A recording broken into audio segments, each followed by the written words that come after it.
Hello friends, আপনার যদি ফেসবুকে ইউজ করতে গিয়ে এমবি যদি খুব তাড়াতাড়ি শেষ হয়ে যায় এবং মোবাইলের চার্জ যদি খুব তাড়াতাড়ি শেষ হয়ে যায়, তার জন্য কিন্তু খুবই অসুবিধায় পড়তে পারেন।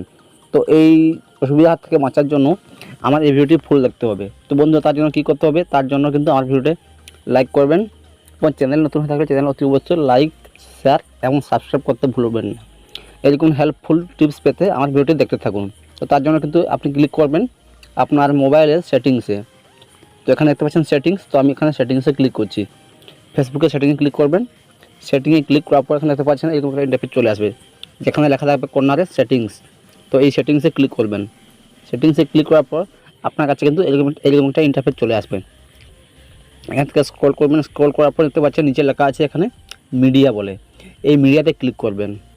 তো এই মিডিয়াতে ক্লিক করলে এখান থেকে কিন্তু একটি সেটিংস অন করতে হবে।